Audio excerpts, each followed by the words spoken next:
साथ संगत जी, आज का जो विषय है वह है अपने आप को धोखे में मत डालो, रूहानियत को पहचानो। संत महात्मा उसी रूहानियत, उसी सत्य के बारे में बात करते हैं जो केवल एक है, यानी कि अद्वैत है। वह हमें उस सत्य के बारे में बताने के लिए इस धरती पर आते हैं जो अटल है, जो कभी नहीं बदलता।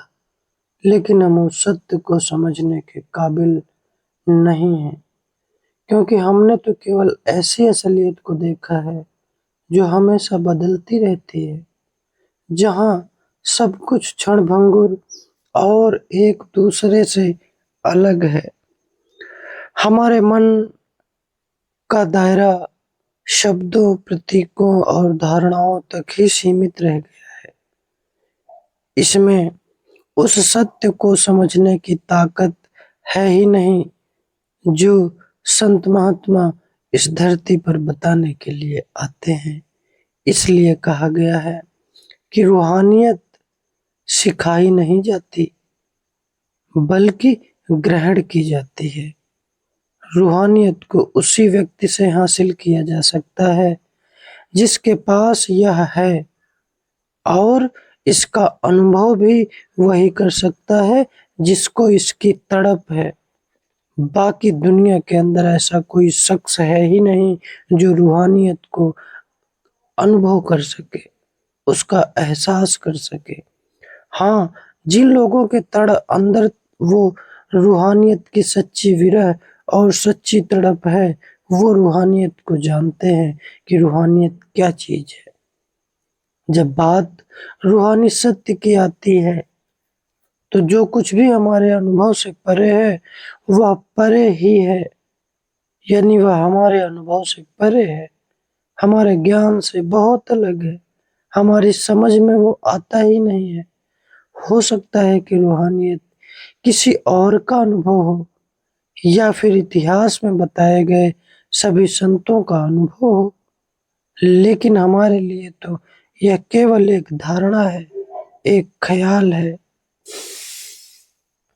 साथ संगत जी, हमारे प्यारे बाबा जी एक बात क्लियर कर देना चाहते हैं कि रूहानियत के बारे में हमें जो कुछ भी जानकारी है, अगर हमें उसका अनुभव नहीं है तो वह सिर्फ एक धारणा है, इसके अलावा और कुछ भी नहीं। क्या हम कभी पढ़ते नहीं हैं कि हमारे अंदर 5 रूहानी मंडल हैं, लेकिन यह केवल हमारे लिए धारणा है। क्या हम पढ़ते नहीं कि हमारे सारे संचित कर्म कारण मंडल पर जमा हैं, और आखिर में ये हमारे भजन सिमरन से ही खत्म होंगे। यह भी सिर्फ एक धारणा है। हम यह भी तो पढ़ते हैं कि सतगुरु का नूरी स्वरूप तीसरे तिल पर हमारा इंतजार कर रहा है। क्या यह हमारे लिए केवल धारणा नहीं है? दरअसल हमारे लिए वही ठोस सत्य है जिसका हमने अनुभव किया है। अनुमान करें, विचार करें, धारणाएं, दृष्टांत, कल्पनाएं, कुछ भी करें, समस्या यह है कि संत महात्माओं के वचन इतने मनमोहक, इतने प्रेरणा देने वाले और इतने आशा से भरे होते हैं कि हम पूरी लगन से सारी जिंदगी उनके वचनों को समझने में ही लगा देते हैं। फिर हम बड़ी आसानी से सोच लेते हैं कि हमें समझ आ गई है। हम उनके शब्दों की सच्चाई को या तो अपने ढंग से समझ लेते हैं, या फिर हमें कुछ समझ में नहीं आता। यही सच्चाई है भाई। रूहानियत के बारे में बनी हमारी जो भी धारणाएं हैं, और उन धारणाओं के कारण हमें ऐसा लगने लगता है कि हम रूहानियत के बारे में सब कुछ जानते हैं। हमारे पास धारणाएं हैं, बोलने के लिए शब्दों के भंडार हैं, हमारे अपने विचार हैं, अपना नजरिया है और अपना विश्वास है। हमारी धारणाएं हमें सही दिशा में लेकर जा तो सकती हैं, लेकिन यही धारणाएं सत्य के अनुभव में रुकावटें भी खड़ी कर सकती हैं। हमारी असली समस्या यह है कि चेतना के इस स्तर पर हम सिर्फ धारणाओं के आधार पर ही किसी बात को समझ सकते हैं। इस पर हमारा कोई बस है ही नहीं। हमें इसी तरह से बनाया ही गया है।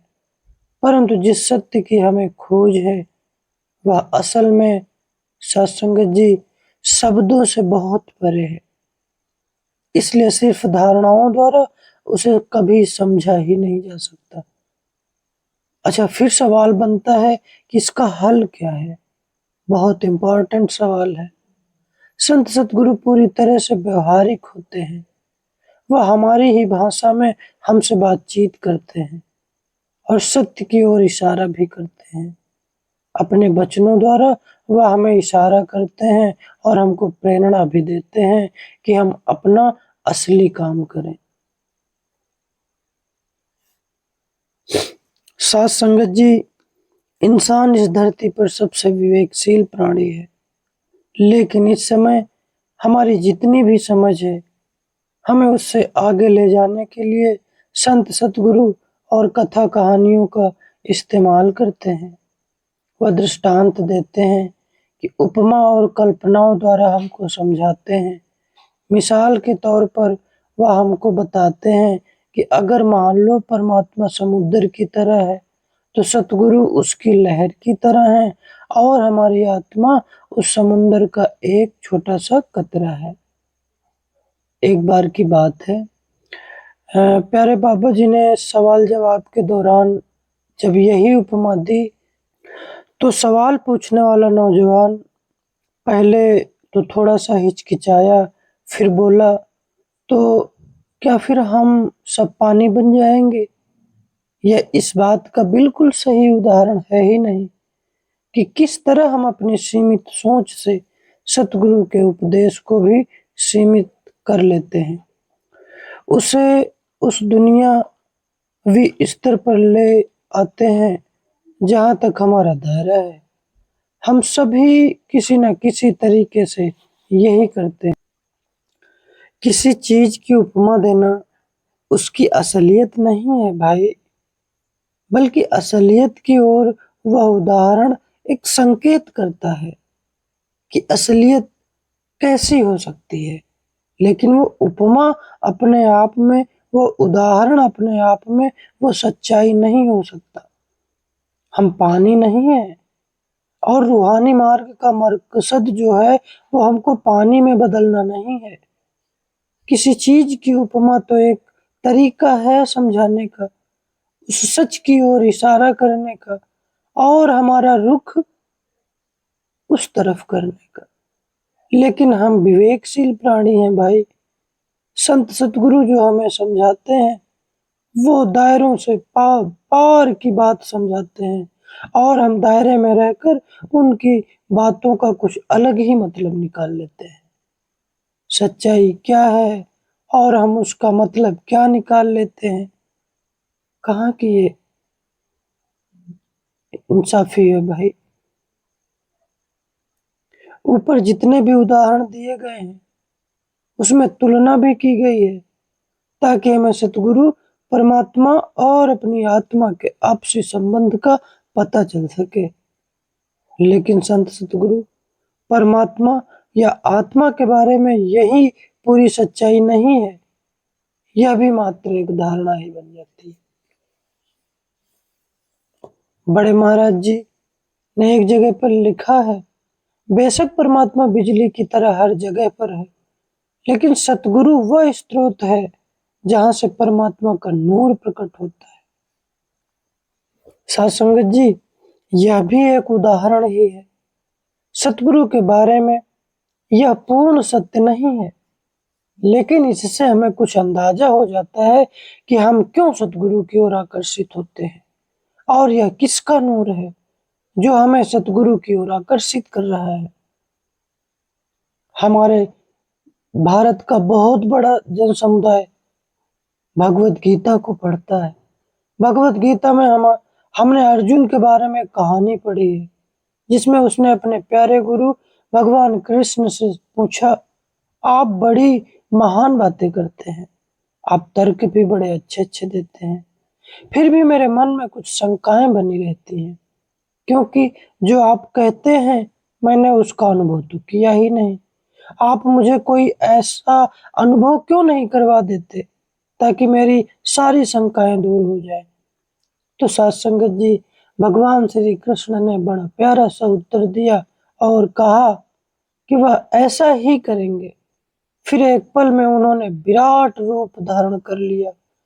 असंख्य लोग उस विराट रूप के इर्द गिर्द घूम रहे थे। अर्जुन बहुत डर गया और उसको लगा कि वह पागल हो जाएगा। डर के मारे वह बहुत तेजी के साथ चिल्लाने लगा, कृपया अपने सामान्य रूप में लौट आइए, मुझे बहुत डर लग रहा है।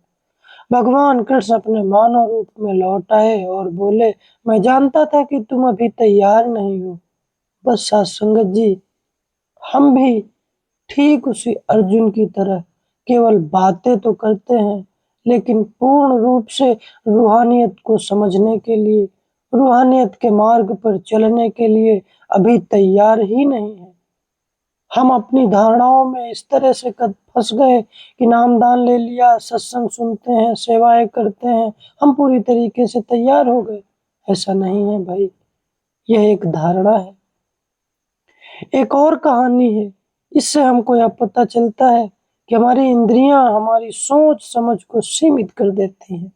इससे हमें जो संत सतगुरु के बारे में थोड़ा बहुत अंदाजा तो हो जाता है, लेकिन इससे सत्य का ज्ञान नहीं होता है, बल्कि इससे हमारे मन में एक और धारणा का जन्म हो जाता है।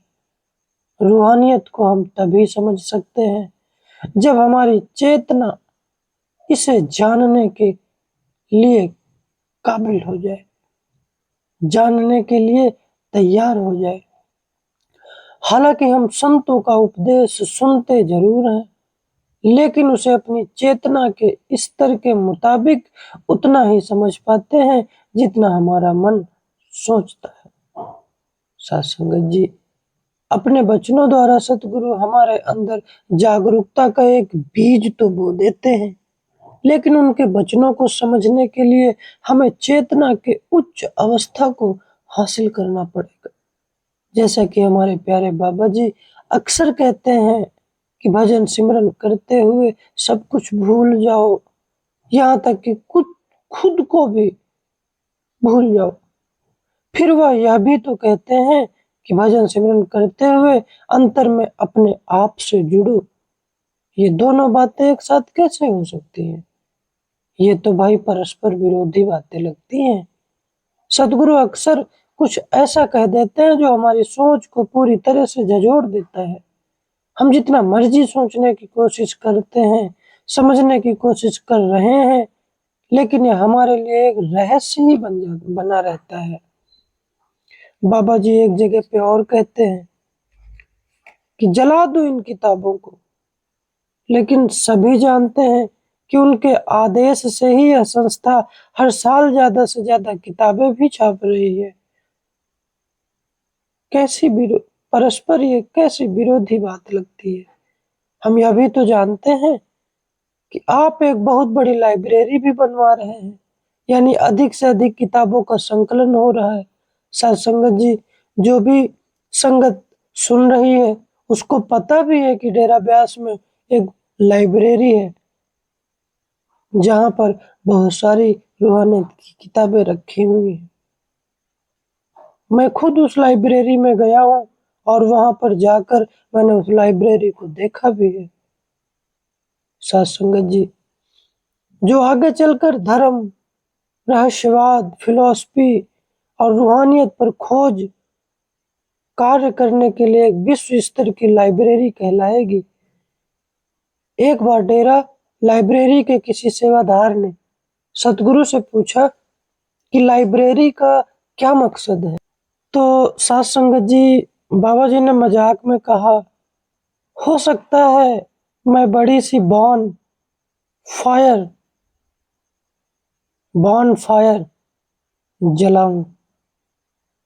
हम इस तरह की परस्पर विरोधी बातों और शब्दों से क्या समझें? क्या हम उनके शब्दों को सुनकर उनका मतलब समझने के लिए बहस या मुबाहिसों में पड़ जाएं? या फिर अपने सतगुरु पर भरोसा करके उनके बताए असली कार्य को करने में जुट जाएं। सत्संग जी, विचार हमें भी करना है और जो सुन रहे हैं मुझे लोग, उनको भी विचार करना है कि हमें करना क्या है। हमारा छोटा सा दायरा है, हम कैसे सतगुरु की बातों को समझ सकते हैं। विचार करें भाई। लेकिन विचार करने की यह बात है कि हम चेतना के उच्च स्तर तक पहुंच सकें और समझ सके कि वह हमें क्या कह रहे हैं। एक बात और बाबा जी कहते हैं, और वो अक्सर कहते हैं कि सब कुछ प्रसाद है। इसका क्या मतलब है भाई? यह तो हम समझ ही सकते हैं कि प्रसाद सत्संगी के लिए सतगुरु का दिया हुआ एक तोहफा होता है। लेकिन जब वह कहते हैं कि सब कुछ प्रसाद है, तो हम कितना उलझन में पड़ जाते हैं। हम जानना चाहते हैं कि फिर प्रसाद क्या है? तो वह हमें बताते हैं कि जो भी उस परमपिता परमात्मा ने हमारे लिए दिया है, वह सब कुछ प्रसाद है। क्योंकि परमपिता परमात्मा तो सृष्टि के कण कण में समाया हुआ है। इसलिए अपने आस-पास हम जो भी देखते हैं, जिसे भी छूते हैं, क्या वह सब उसकी देन नहीं है? हमारी हर सांस क्या उस परमपिता परमात्मा से मिला हुआ एक तोहफा नहीं है? क्या हमें यह बात समझ में नहीं आती कि हमारी हर सांस उस परमपिता परमात्मा का दिया हुआ एक प्रसाद है? समझने की बात है भाई। अगर फिर ऐसी बात है तो फिर हम हैरानी में पड़ जाते हैं कि क्यों सतगुरु मिश्री के पैकेट पर दृष्टि डालकर संगत को प्रसाद देते हैं। ये दोनों बातें विचार करने की हैं। और क्या ये दोनों बातें एक साथ कैसे हो सकती हैं? बाबा जी के ओठों पर मुस्कान और आंखों में चमक होती है जब वह दोहराते हैं कि भाई सब कुछ प्रसाद है। विचार करने की बात है। और साथ संगत जी, हमें विचार करना भी चाहिए। अगर हम आज बोल रहे हैं तो ये सतगुरु का दिया हुआ एक प्रसाद है, और अगर आप लोग सुन पा रहे हैं तो ये भी सतगुरु का दिया हुआ एक प्रसाद है। यानी कि कहने का तात्पर्य यह है कि हमें जो कुछ भी मिला हुआ है, वह सब कुछ उस परमपिता परमात्मा का दिया हुआ हमारे लिए एक प्रसाद ही है। साथ संगत जी, आज के इस छोटे से सत्संग से, छोटी सी साखी से हमको भी विचार करना है कि हमें रूहानियत को किस तरह समझना है। उसको दायरों में बंद करना है या चेतना के उच्च स्तर पर लेके जाना है। सत्संगत जी, हमें सतगुरु से हर रोज फरियाद करते रहना है कि मेरे में प्यारे मालिक, तू मुझे चेतना के उच्च स्तर पर लेकर जा। हमारी कोई ताकत नहीं है कि मैं उसको समझ सकूं, वहां तक जा सकूं। अगर तेरी दया होगी तो जरूर हम वहां तक। और वह परमपिता परमात्मा हमारे ऊपर हर पल दया की वर्षा करता है, लेकिन हम उसको समझ नहीं पाते। गुरु प्यारी साध संगत जी, आज की साखी से, आज के इस छोटे से सत्संग से हमें भी प्रेरणा लेना है और अपने जीवन को चेतना के उस स्तर पर लेके जाना है जो सतगुरु हमें कहना चाहते हैं। साध संगत जी, अगले वीडियो में हम फिर आपसे मिलेंगे, फिर आपसे बात करेंगे। तब तक के लिए आप सब लोगों को मेरा प्रेम प्यार भरा राधा स्वामी जी।